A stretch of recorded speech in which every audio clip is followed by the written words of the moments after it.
말씀은 마태복음 5장 8절 한 절만 읽어보겠습니다. 마태복음 5장 8절 제가 읽어드립니다. 마음이 청결한 자는 복이 나니 그들이 하나님을 볼 것이며 마음이 청결한 자는 복이 나니 그들이 하나님을 볼 것이며 아멘. 한 절만 맞습니다. 오늘은 우리 The Secret in the Bible 책자는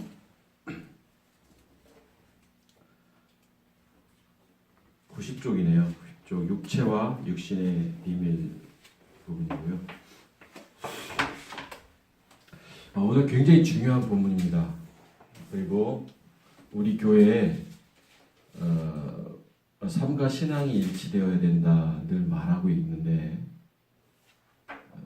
본질적인 우리가 구원받은 하나님의 자녀됨이 어떤 것인지를 본질적으로 이해하지 못하면 삶과 신앙이 일치될 수도 없고 또 잘못 알고 있어서 내가 이렇게 살아가는 것이 마치 하나님이 원하시는 것처럼 그렇게 생각하고 살아갈 수 있기 때문에 굉장히 중요한 부분이라고 말할 수가 있습니다. 책자에도 적어놨습니다만 90쪽을 보면 우리 말에서는 몸, 육신, 육체를 구분하지 않고 혼용하여 사용하고 있기 때문에 성경이 말하는 몸과 육신, 육체에 대한 정확한 의미를 파악하지 못하는 경우가 대부분이다. 뿐만 아니라 유다서 1장 9절과 같이 시체라는 단어가 원어로 몸의 뜻인 소마가 사용되고 있는 것을 보면 대부분 원어 성경을 보지 못하는 분들에게 있어서 성경의 정확한 의미를 파악하는데 어려움을 겪는 것이 사실이다. 그런데 문제는 언어가 그렇게 중요하다고 말할 수는 없지만 원어 성경을 참고로 하면 성경의 정확한 의미를 좀 더 이해할 수 있다는 것이다. 그리고 제가 여기 로마서 7장, 로마서 8장, 유다서, 계시록, 로마서 3장, 갈라디아서, 마태복음, 누가복음 성경을 다 적어놨습니다.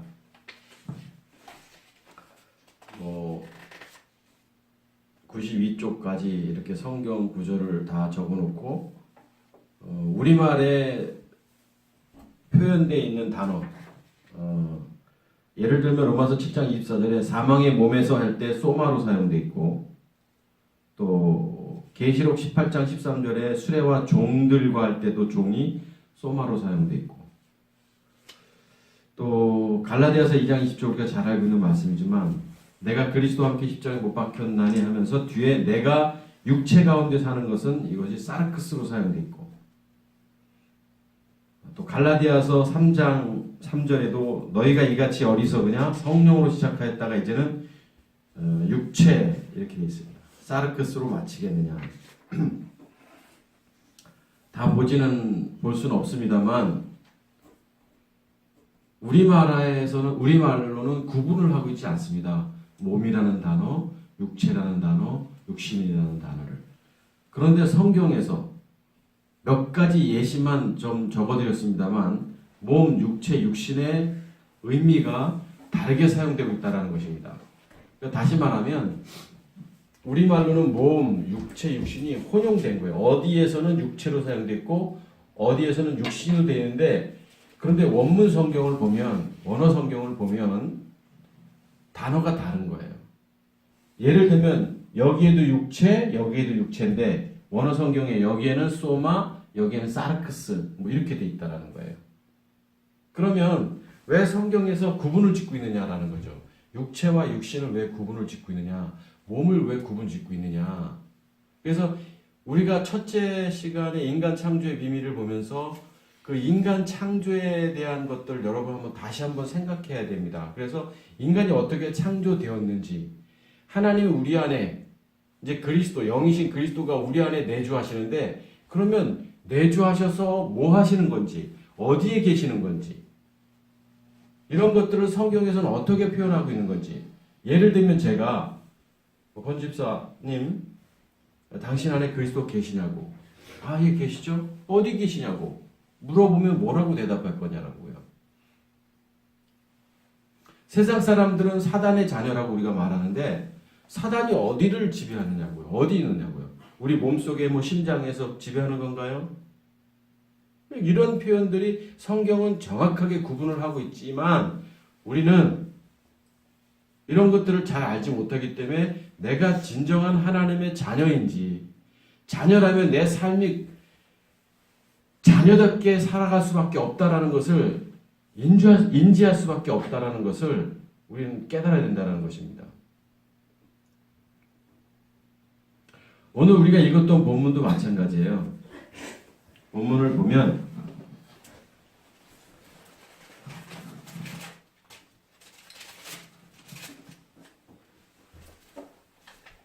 제가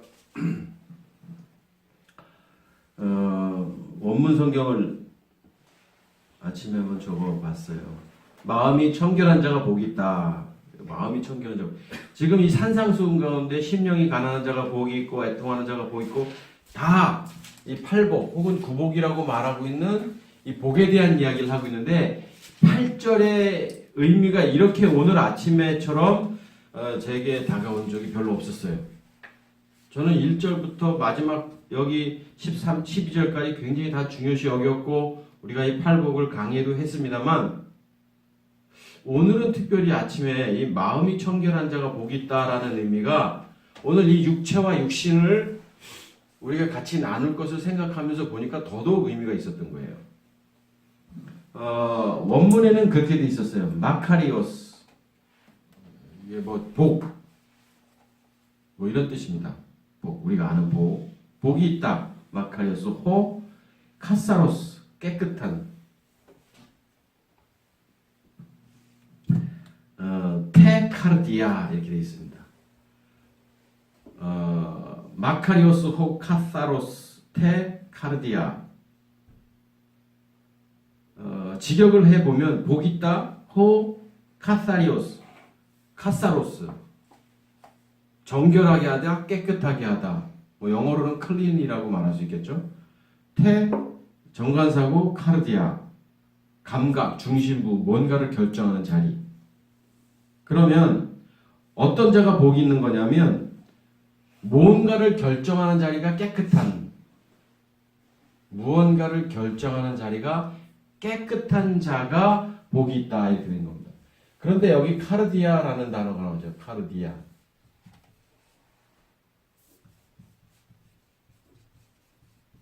마음입니다. 마음. 이것은 무언가를 결정하는 자리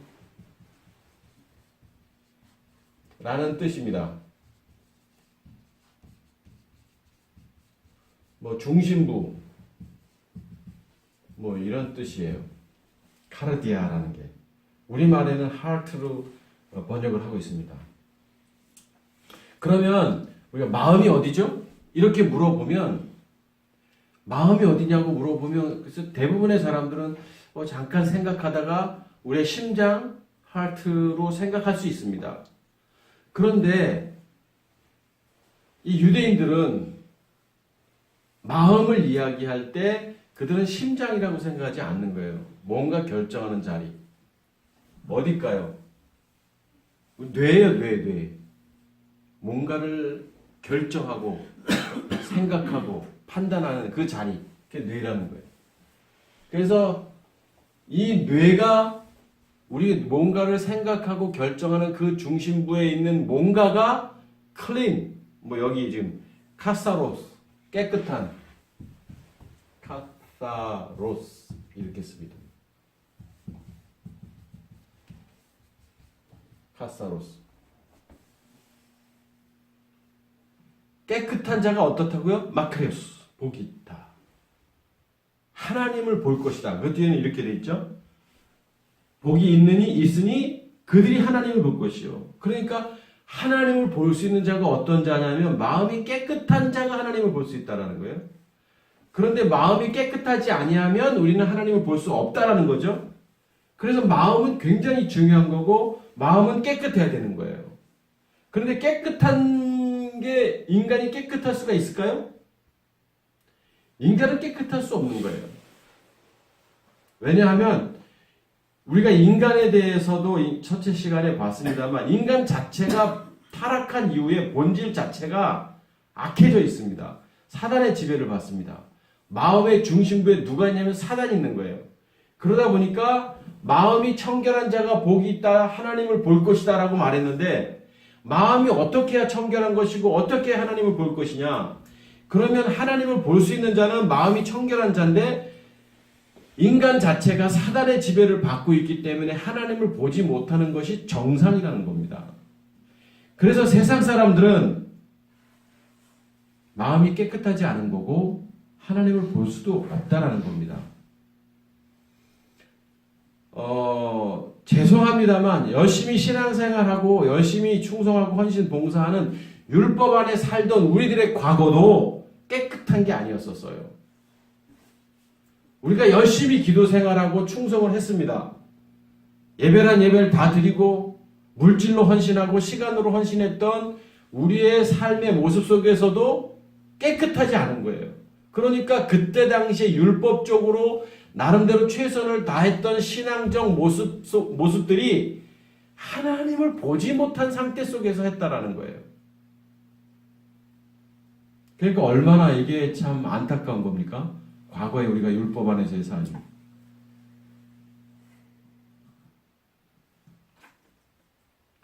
그래서 육체와 육신이 굉장히 중요하다. 몸이 굉장히 중요하다.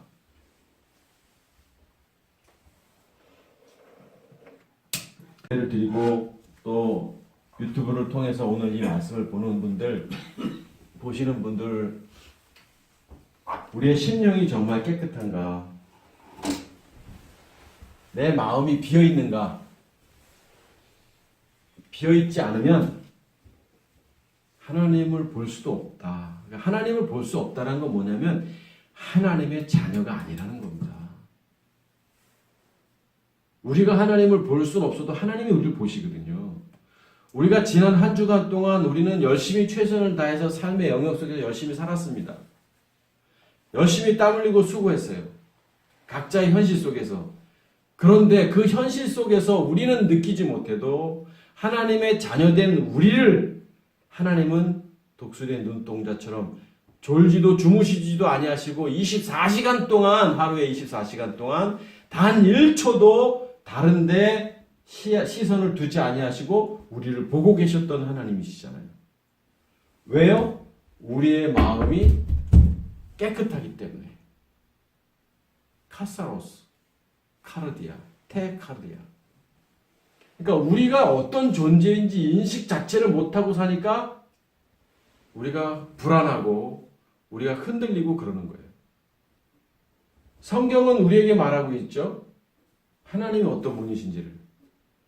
어떤 하나님이? 우리를 보고 계신 하나님이잖아요. 오늘 마태복음 마찬가지입니다. 하나님이 하나님을 볼 것이다. 하나님을 본다. 하나님이 우리를 보시는 것은 당연한데 우리가 하나님을 본다. 어떨 때? 우리의 마음이 청결할 때. 마음이 청결하지 않은 자는 하나님을 보지 못한다. 그래서 우리 책자 한번 앞으로 좀 넘어가 보면 몇 페이지냐면 16쪽 보면 그림까지 그려놓은 부분이 있죠.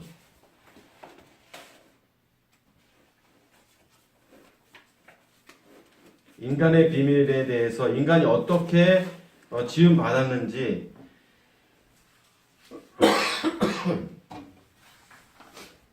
자,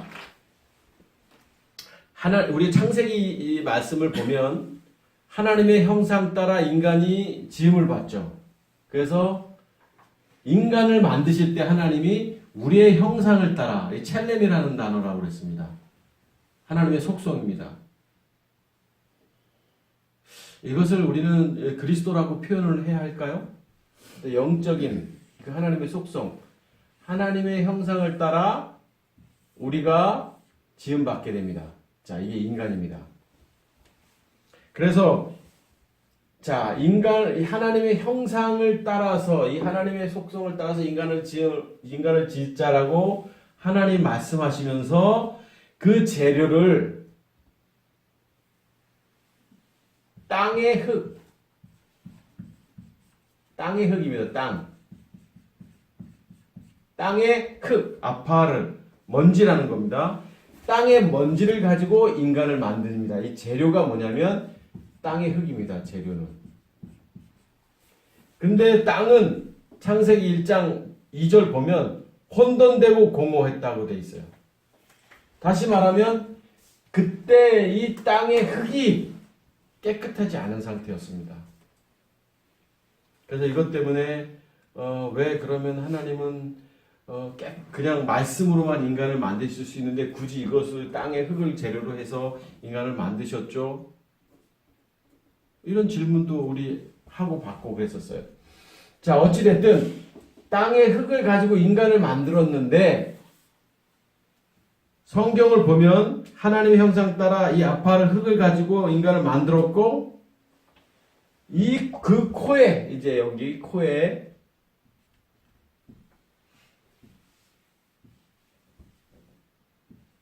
이 코에 생기를 불어넣습니다. 생기.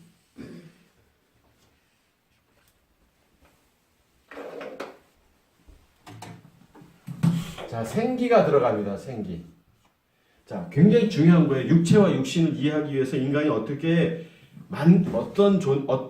어떻게 만들어졌는가 굉장히 중요하기 때문에 다시 앞서 본문으로 나가는 겁니다. 자, 생기가 여기 코에 들어갑니다. 그 코에 생기를 불어넣습니다. 하이네셔마. 자, 하나님의 살아있는 기운이에요. 살아있는 기운. 살아있는 기운.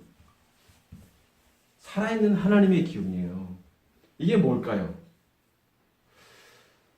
저는 이것은 하나님의 영이다 이렇게 표현하고 싶고 또 오늘날 우리가 말하는 그 그리스도 이렇게 표현해도 되지 않을까 생각합니다.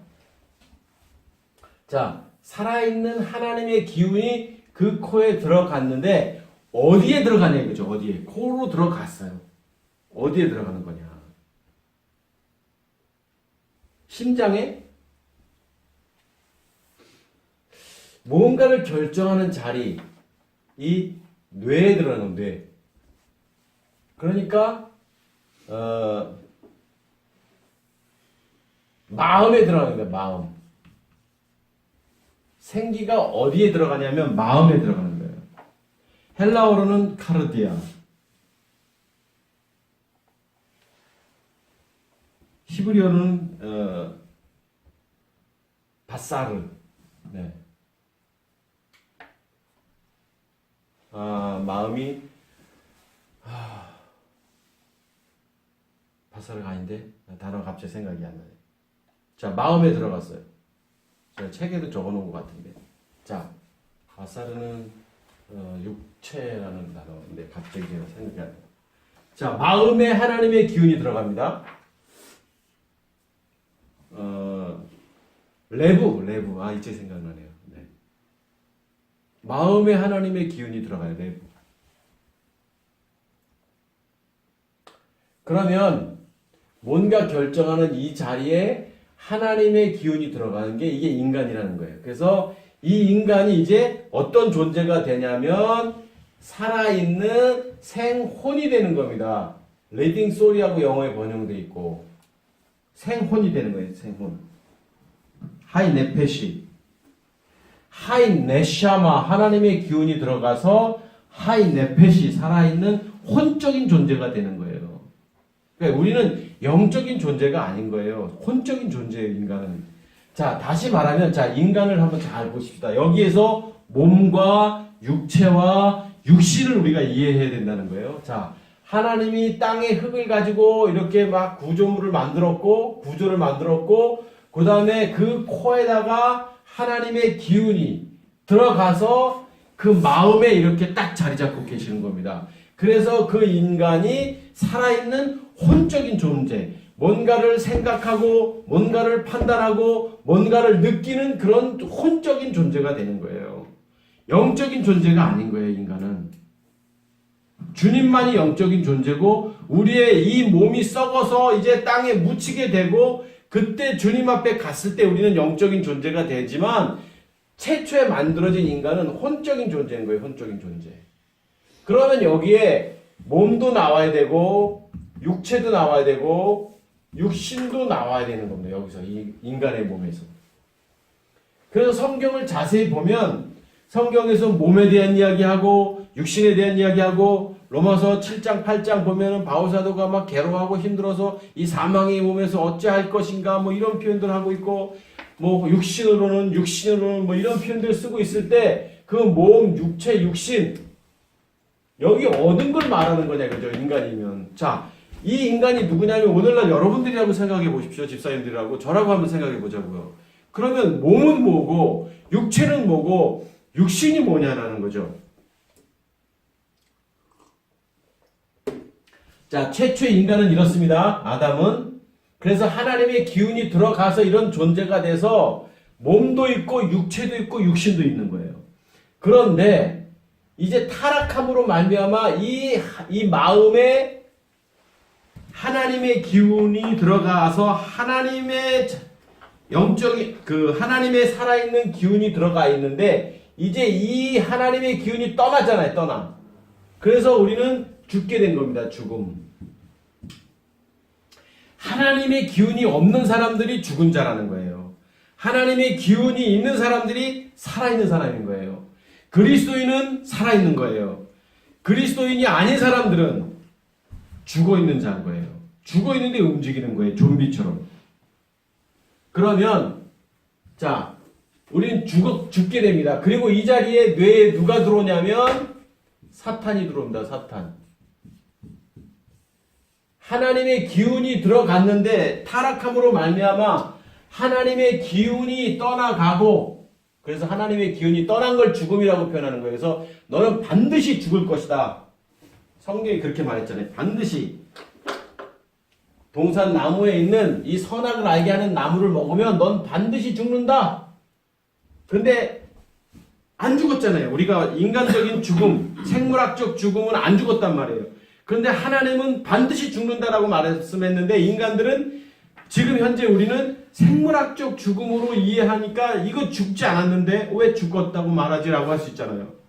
성경이 말하는 죽음은 생물학적 죽음에 대해서 말한 적이 별로 없습니다.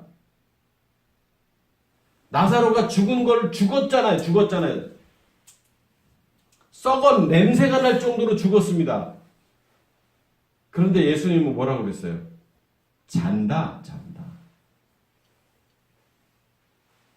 잔다라는 것은 우리가 율법 안에 머무르고 있는 상태인 거예요. 그리고 어느 날 우리가 복음, 생명을 받아들이는 순간 우리 잠에서 깨어나는 거예요.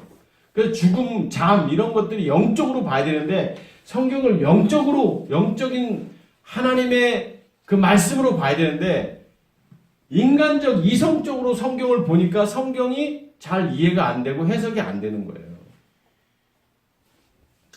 자, 하나님의 기운이 들어갔다가 죽게 되죠. 그러면 어떻게 됐냐면 우리의 이 마음에 레브, 카르디아 이 마음 안에 사탄이 들어오게 된 거예요. 사탄. 인간이 이런 인간이에요. 자, 이런 인간입니다. 그래서 살아있는 혼적인 존재가 됐는데 이 살아있는 하나님의 기운이 떠나가고 나서 혼적인, 이 생이 떠나는 거예요. 생혼이 된지라 해서 생이 떠나고 혼적인 존재가 된 거예요. 그래서 현재 오늘날 우리가 살아가는 인간들은 사단의 지배를 받고 있는 혼적인 존재, 이렇게 표현하는 게 맞습니다. 사단이 우리의 마음에서 우리를 조정하고 우리의 생각과 가치관과 의를 다스리는 그 사단의 지배를 받는 혼적인 존재가 인간이다 이거예요. 인간. 예전에는 하나님의 기운이 들어감으로 말미암아 하나님의 지배, 하나님의 다스림이 있었던 생혼이었는데 타락함으로 말미암아 생이 떠나고 하나님의 기운이 떠나고 사단이 들어와서 혼적인 존재가 됐고 이제는 주인이 누구냐면 사단이다. 이것이 인간이 되는 겁니다. 인간. 그러면 여기에서 몸은 어디고 육체는 어디고 육신은 어딘가를 이해해야 우리의 육체를 십자가에 못 박으라 말할 때 무엇을 어디를 못 박는 건지 도대체 못 박는 게 뭔지를 알아야 무엇을 박든지 말든지 할 거 아니에요. 그냥 예수님 영접하면 된다? 사단이 우리를 지배하고 있는데 이 안에 예수님을 영접한들 사단과 그러면 예수님이 같이 공생한단 말이에요? 절대 아닙니다. 그래서 예수님 영접해서 구원받는다, 하나님의 자녀 된다라고 말할 수 있는 게 아닌 겁니다. 당연히 받아들여야 되죠, 우리는 주님을. 예수님은 육신으로 오셨기 때문에 받아들일 수도 없습니다. 그분이 부활하셔서 그리스도가 되셔야지만 영이신 그리스도가 우리 안에 들어오는 거지, 그것이 영접이고 그것이 거듭나는 거지, 예수님을 나는 죄인입니다, 하나님의 아들이신 예수님을 이제 내 마음에 받아들입니다, 그렇게 아무리 입으로 고백한들 그게 구원이고 천국 백성이고 다 아닙니다, 여러분. 자, 그러면 나를 지배하던 이 인간 이렇게 있습니다. 그래서 저는 성경을 보면서 그럼 어디가 몸이고 어디가 육체고 어디가 육신이냐? 그래서 성경은 몸이라는 표현이 나옵니다. 몸. 소마.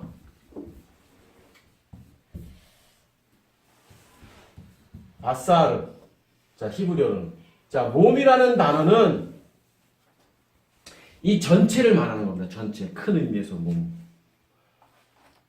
그러니까 몸이다 그러면 우리 전체를 말하는 거예요. 이 머릿속에 있는 것들, 그러니까 나를 조정하는 모든 것들, 또 내 껍데기, 이 몸뚱아리, 이거, 고깃덩어리, 이것도 몸이고, 몸은 이걸 다 말해요. 이 몸이의 몸. 그래서 이 사망의 몸, 사도 바울이 이 사망의 몸에서 어찌하겠느냐, 죄의 몸, 사망의 몸, 옛사람이라고 표현되어 있는 이 몸이 뭐냐 그러면 이거예요. 전체.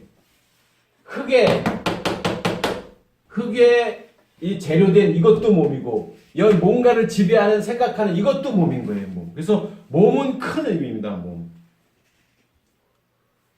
그래서 이 몸이 나쁜 거예요. 몸이 불완전한 거예요. 보세요. 이게 지금 사단의 자녀잖아요. 지금 우리 하나님의 기운이 떠나고 나서부터 이 새카만 이 인간은 이 몸 자체가 사단의 자녀인 거예요. 몸이 사단의 자녀인데 예수님 영접 안 된다고 제가 계속 반복해서 말씀드리잖아요. 그래서 자꾸 예수님이 죽어야 된다라고 말하는 거예요. 죽어야 된다. 당신이 본을 보여주신 거예요. 십자가의 죽음을 통해서.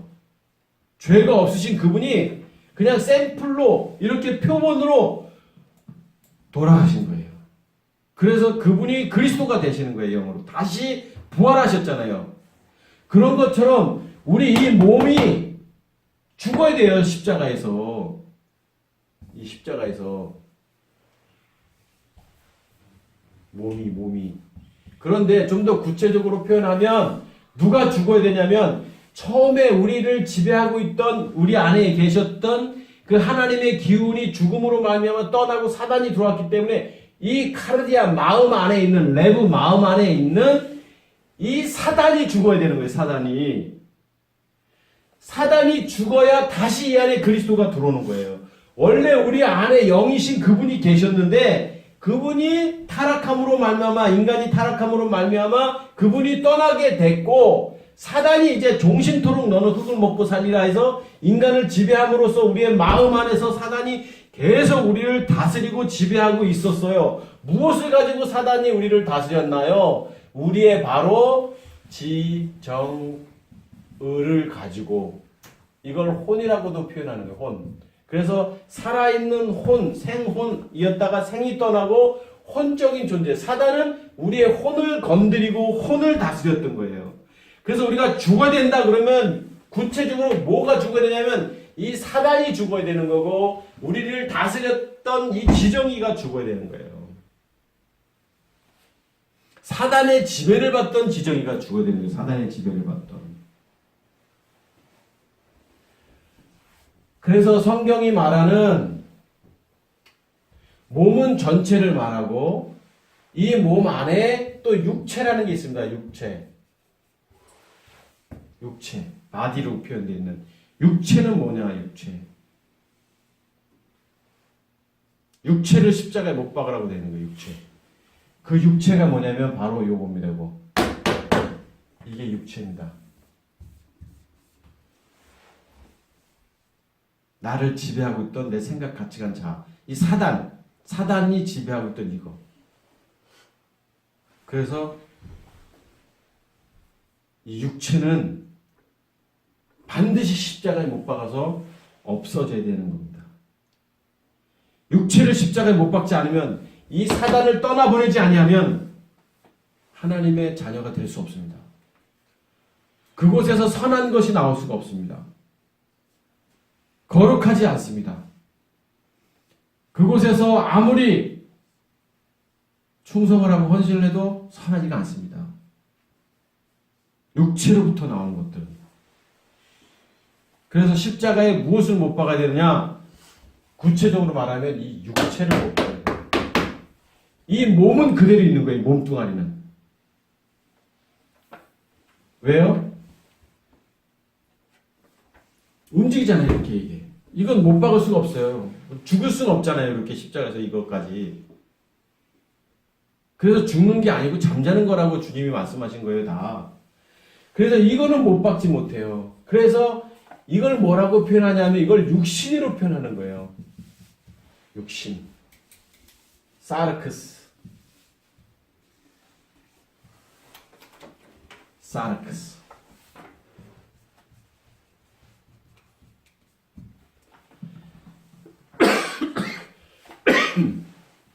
죄송합니다. 자, 그러면 이 사르크스는 뭐냐? 소마는 이 지금 요 지정이 사단의 지배를 받는 이것을 소마라고 말하고, 사르크스는 이 몸뚱아리 자체. 그래서 저는 이 사르크스를 성경을 보다가 이 육신을 뭐라고 표현하냐면 본능. 이 본능은요, 우리가 지배하기가 너무 힘든 거예요.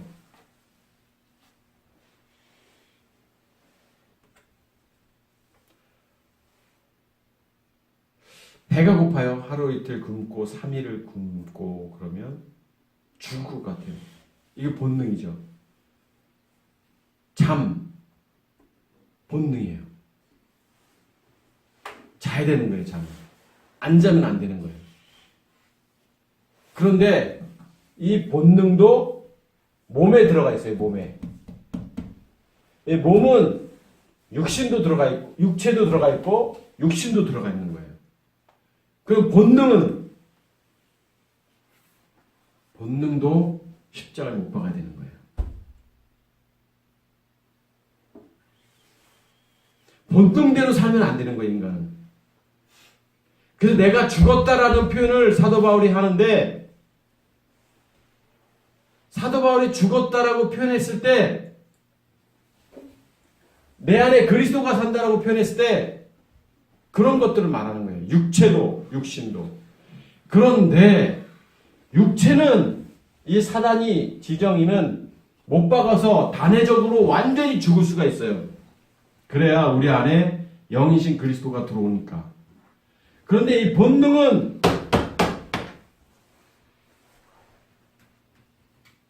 죽었는데 또 살아나고, 죽었는데 또 살아나는 거예요. 본능은 살아난 게 아닙니다, 여러분. 몸 안에 있기 때문에. 잠이요?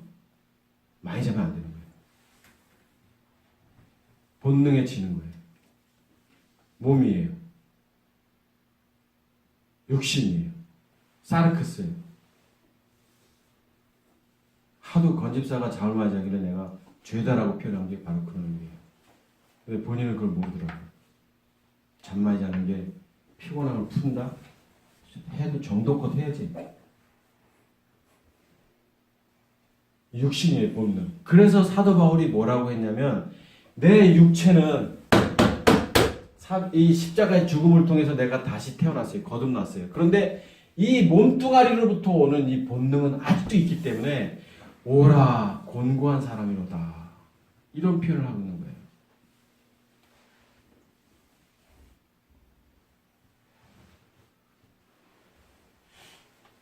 사망의 몸에서. 그때 몸은 뭐예요? 몸이라고 표현을 했지만 이 구체적으로는 사르크스를 말하는 거예요. 본능을 말하는 거예요. 내가 죽고 내 안에 그리스도가 살지만 아직도 이 흙의 몸으로 땅의 흙의 재료로 지음받은 이 본능적 욕구 때문에 한쪽으로는 죄 생명의 법을, 한쪽으로는 사망의 법을, 사도 바울이 그런 표현을 쓰고 있는 거예요. 너무 괴로운 거예요. 한쪽은 내가 주님 따라가려고 하고 한쪽 본능적 욕구는 자꾸 저 세상을 가려고 하고, 이 사망의 몸에서 난 어찌하리오라고 소마라고 썼는데 이때 육체의 단어라는 소마가 아니라 몸이라는 소마라는 거예요. 몸. 그래서 몸 안에는 몸은 뭐가 되어 있느냐 하면 육체 플러스 육신인데, 여기 보면 세 개는 제가 마음이라고 이렇게 표현해 놨어요. 마음을 지배하는 거예요, 육신이. 그러니까 우리의 몸은 결국은 뭐냐? 이 몸은 선한 게 아닌 겁니다. 선한 게 아닌 거예요. 이 땅에 있는 동안만큼은.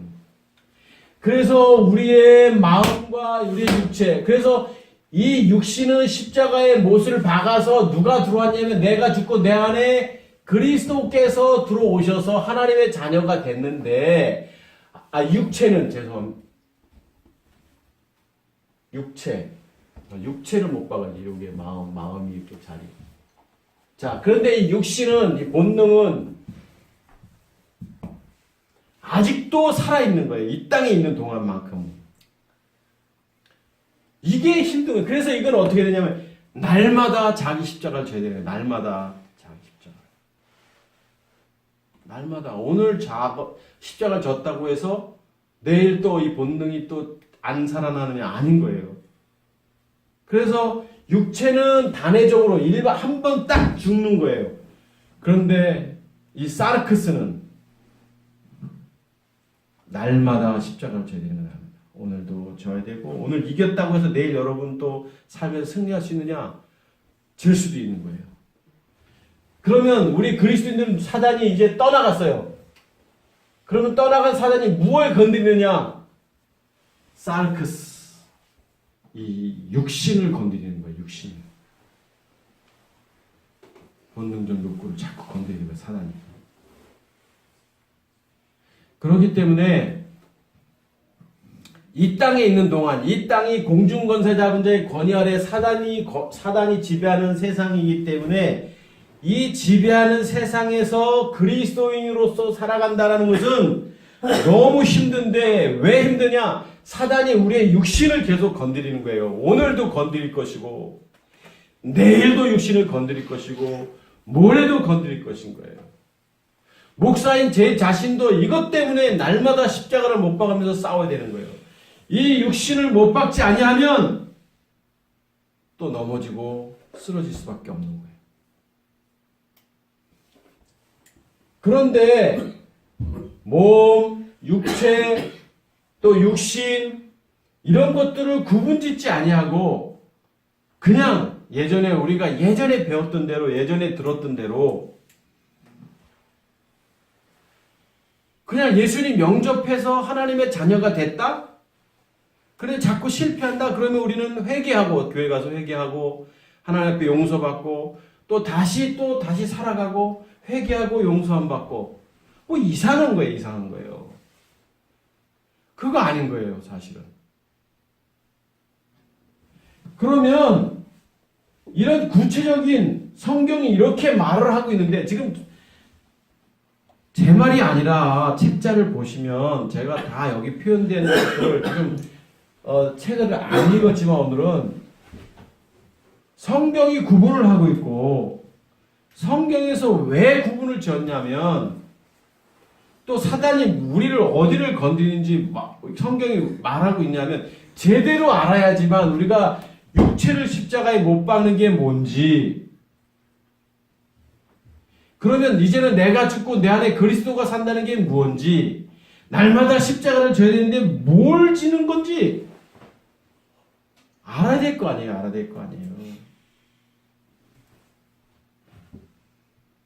우리는 십자가의 죽음을 통해서 거듭났습니다. 예수님은 십자가의 죽음을 통해서 부활하셨지만 우리는 십자가의 죽음을 통해서 우리는 죽고 우리도 다시 태어났어요. 리버스라고 하잖아요. 우리 교회 이름. 다시 태어난 거예요. 거듭난 거예요. 다시 태어났다는 건 뭐냐면 이제 내 안에 누가 사는 거냐면 그리스도가 사는 거예요. 어디에 계시는 거예요? 그리스도가? 레부, 카르디아, 마음 안에 그리스도가 계시는 거예요. 여기서. 그러면 예전에는 내 생각대로 살았고 내가 맞다라고 우겼고 내 판단대로 살았고 내 경험대로 살았고 진절이 날 정도로 우겨댔고 그런데 이제 그게 다 어떻게 됐어요? 예전에 사단의 지배 속에서 나왔던 것들인데 이게 다 떠나가고 그리스도 안에 사는 거예요. 그리스도 안에서. 그러면 주님이 하라는 거 네 하면 되는 거고 하지 말라면 안 하면 되는 거예요. 이게 그리스도인의 삶인 거예요. 그럼에도 불구하고 아직도 이 육신이라는 본능이 있기 때문에 또 넘어질 수 있는 거예요. 사단은 자꾸 내 안에 그리스도가 계심에도 불구하고 육신을 건드리는 거예요.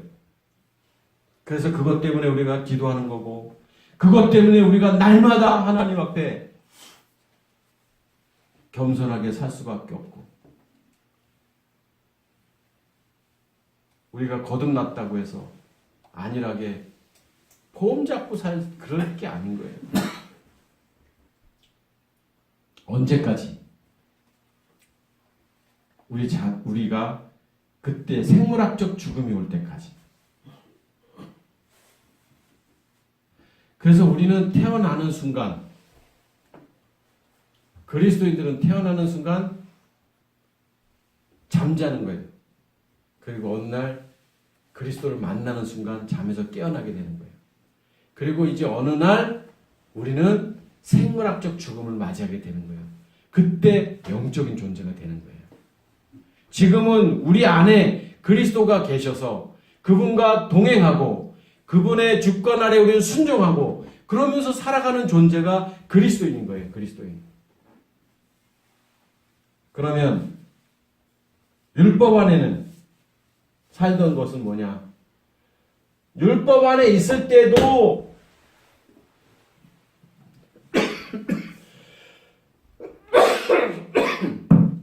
죄송합니다. 율법 안에 있을 때도 사단의 지배를 받았던 겁니다. 아직 내가 그리스도가 들어오지 않은 거예요. 율법 안에 있을 때도. 어제 잠깐 인터넷 뉴스를 보면서 요즘에 미투 운동이 한참 일어나잖아요. 그런데 참 가슴 아픈 건 뭐냐면 정치, 문화, 종교 지도자들조차도 아주 몹쓸 짓을 했단 말이에요. 그런데 제가 어제 잠깐 한 2, 3분의 뉴스를 보면서 어떤 자매가 고백을 하는데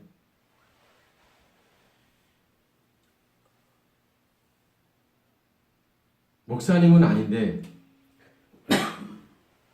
그 선생님이 장로님이었는데 뭐 오래된 이야기더라고요. 십몇 년. 근데 용서했다. 하나님이 날 용서하셨다. 그래서 난 하나님께 깨끗하다. 그리고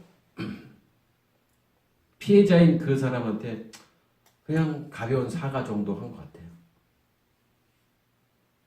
그런데 제가 조금 마음이 아팠던 것은 그 자매가 거기 자막에 나오더라고요. 그래서 저는 기독교를 버렸습니다. 이렇게 썼어요.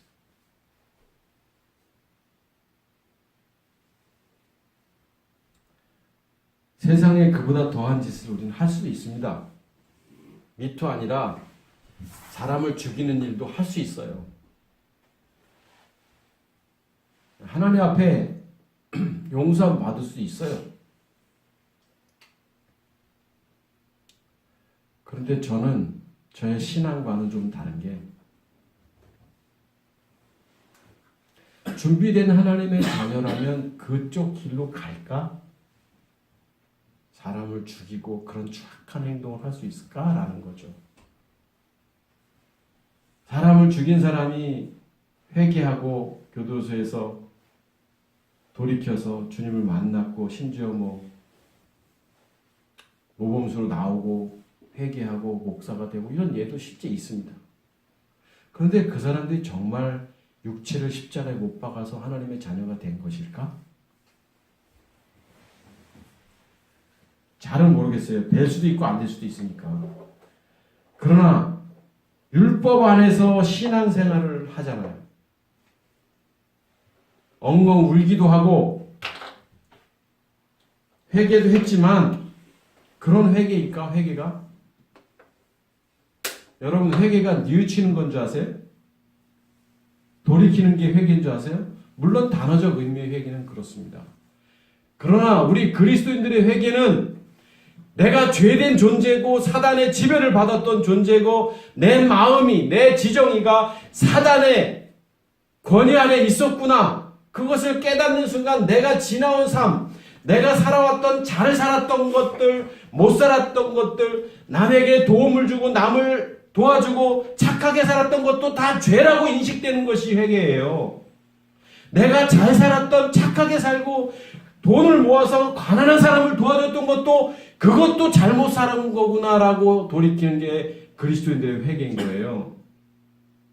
나쁜 짓 한 것만 돌이키는 게 회개가 아니라는 거죠. 성경은. 진정한 회개는 성령을 만나면 죄가 뭔지 의가 뭔지 심판이 뭔지 그때 죄에 대하라 하면 너희가 나를 믿지 아니하니. 그게 뭔 의미냐고요. 사단의 지배 속에 있는 그 시몬과 같은 행동들, 이게 다 죄라는 거예요. 이런 회개를 했습니까, 여러분? 내가 했던 좋은 행동들, 선한 행동들 회개했냐고요, 여러분? 누군가를 도왔고, 교회 열심히 충성했고, 헌신했고, 봉사했던 거 회개했냐고요? 이게 회개예요, 이게. 사단의 지배 속에서 하는 게 다 잘못된 거니까. 여러분, 좀 위험한 이야기일 수도 있지만 사단의 자녀일 때 살았던 모든 행동들은 다 회개해야 되는 거예요. 이게 십자가의 죽음인 거예요. 육체를 십자가에 못 박는 거예요. 그랬더니 육체를 십자가에 못 박는 믿음의 행위를 했더니 이루 말할 수 없는 기쁨이 내 안에 들어오는데 그게 누구냐면 바로 영이신 그리스도. 그분이 내 안에 있기 때문에 과거의 일만 생각하면 이제 다 잊었지만 예전에는 다 잘못됐구나라고 인정할 수밖에 없는 거예요. 그래서 하나님의 자녀가 된다라는 것은 쉽지가 않은 겁니다. 잘한 것도 회개하라고 말하는데 여러분 잘한 것도 회개할 수 있겠어요? 그걸 안 했기 때문에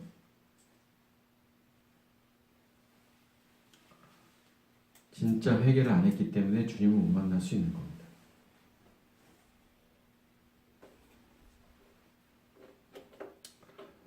폼잡고 살면 안 돼요. 그리스도인이라고.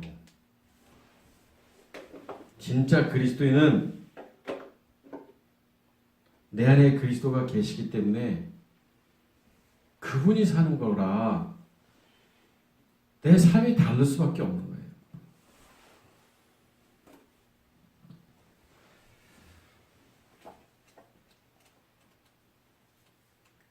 그래서 오늘 육체, 육신 굉장히 중요한 겁니다.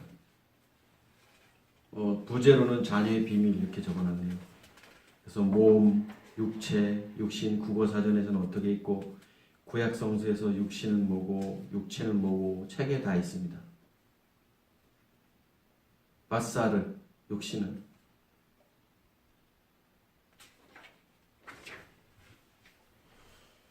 게셈 다 있습니다.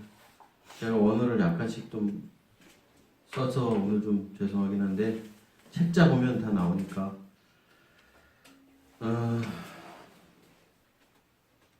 오늘 책자는 다 끝났고요. 이제 다음 주는 영과 성령의 구분입니다. 우리 가족들은 다 아는 이야기지만 그래도 영과 성령을 구분하지 않으면 내가 도대체 뭘 하는 건지, 성경에서 영이 날 어떻게 인도하는 건지 뭐 이런 거, 이런 영과 성령에 대해서 다음 시간에 보도록 하겠습니다. 자, 이제 결론을 짓습니다. 심령이 가난한 자 마카리오스 호 카사로스 테 카르디아, 마음이 깨끗한 자가 뭔가를 결정하는 자리에 있어서 그 깨끗한 자가 복이 있다. 그러면 마음이, 자 여기 깨끗해야 돼요. 사단은 깨끗하지 않습니다. 깨끗한 분은 한 분밖에 없습니다. 하나님. 여기가 깨끗해야 된다. 여기가 누구의 지배를 받는다? 그리스도의 지배를 받는다. 그러면 그리스도의 지배를 받는, 우리의 마음이 그리스도의 지배를 받는 사람은 어떤 사람이냐면 복된 자고 하나님을 볼 수 있는 사람이라는 거예요. 예수님이 많은 사람들 앞에서 심령이 가난한 자는 복이 있나니 이렇게 산산수는 많은데 마음이 청결한 자는 복이 있나니 저희가 하나님을 볼 것이며 라고 말씀하셨을 때에 마음이 청결한 게 뭘까? 아, 내가 착한 생각을 해야 되고, 아, 내가 늘 좋은 생각을 해야 되고, 선한 생각을 해야 되고, 이게 아닌 거예요. 내가 사단이 있는데 이 사단이 죽고 내 안에 그리스도가 들어오시고, 그런 사람만이 내 안에 그리스도가 하나님을 보는 거예요. 그런 영적인 의미를 산상수훈에서 하셨는데 이걸 그냥 내가 착하게 살고 선하게 살면 그게 복 있는 것이고 그게 하나님을 보는 것이다 라고 성경을 그렇게 해석하면 절 다니는 사람은 다 하나님 봐야 되고 열심히 선하게 사는 사람들은 다 하나님을 봐야 되잖아요.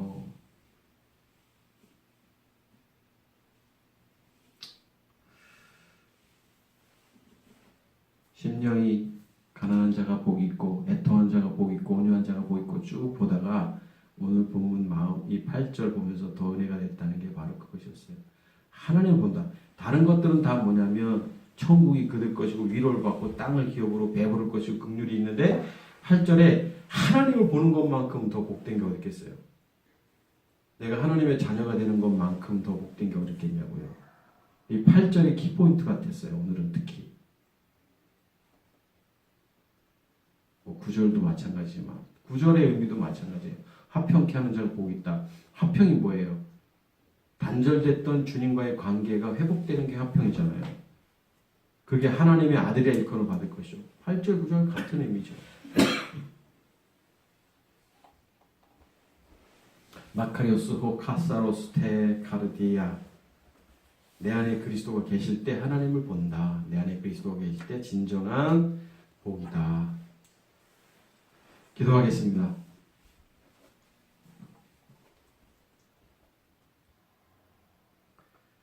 우리는 몸이 육체와 육신으로 구분되어 있고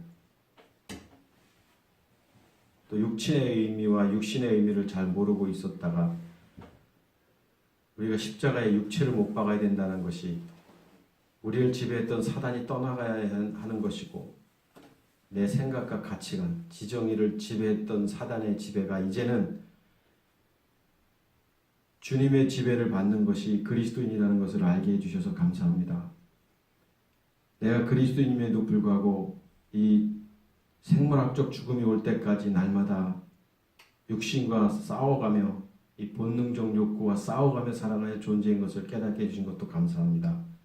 주님, 이제는 내가 아니라 내 안에 그리스도가 산다고 당당하게 말할 수 있는 것처럼 이제 그리스도 안에서 하나님의 복음을 전하며 그리스도의 비밀을 증거하는 우리 모든 가족들이 다 될 수 있도록 하나님 역사하여 주시옵소서. 이제는 우리 주 예수 그리스도의 은혜와 아버지 하나님의 극진하신 사랑과 성령님의 내주동행 교통하심이 사랑하는 우리 가족들 머리 위에 이제로부터 영원토록 함께 있을지어다. 아멘.